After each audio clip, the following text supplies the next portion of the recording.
everybody, I'm Shannon Swilley Greco at the Princeton Plasma Physics Lab, and today we're talking about rainbows. So this is just a power source, and when we put this thin vial of gas in here, we're going to see what happens when we add energy to it. When you add energy to solid, it becomes a liquid. When you add energy to a liquid, it becomes a gas. If you add enough energy to the gas, it becomes a plasma. So we're going to take this gas and turn it into plasma.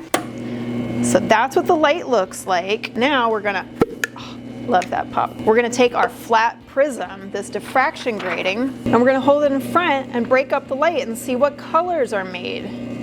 Do you see that rainbow? So every single gas has its own favorite rainbow. Can you guess what gas this is? Have you ever seen any light that looks kind of like this? Maybe in a store window, maybe saying something like open. This is neon. So the neon gas becomes neon plasma when you turn it on. And if you ever see a neon sign that's not this color, it's not neon, it's some other gas like argon or xenon or something like that. So each gas has its own special rainbow. Why does each one have its own special rainbow? Why does each one have its own spectral lines? Emission lines, absorption lines, it's all kind of the same thing. In the middle of your atom, you've got the nucleus, which is made of protons and neutrons. And on the outside of the atom, you've got electrons. And those electrons getting yanked off of your atom, that's what makes a plasma. And sometimes they get energized and they go away from their atom, but sometimes they fall back closer to their atom. And when they do, that specific distance that they jump determines the color of the light that comes off.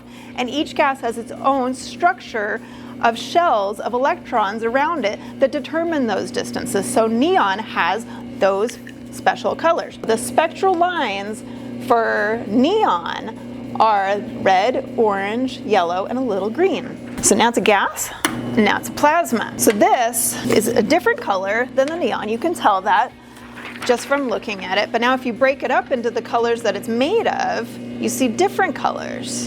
Have you ever seen this color before? Let me show you something that might look familiar. Get a little triboelectric effect, voila. Can you tell that it's the same color? So can y'all see those colors? But you can see that it's made out of the same gas because you saw the same spectral lines.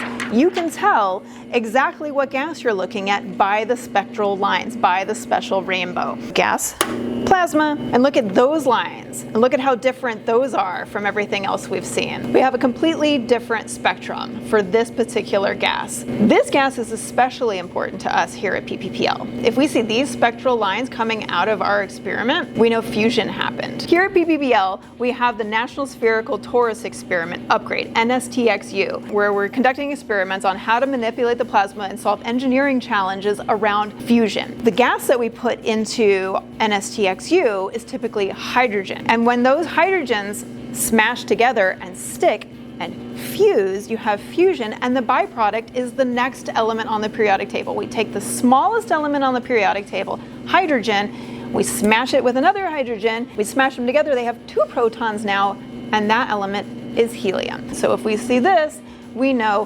helium is present, and that came through a fusion reaction.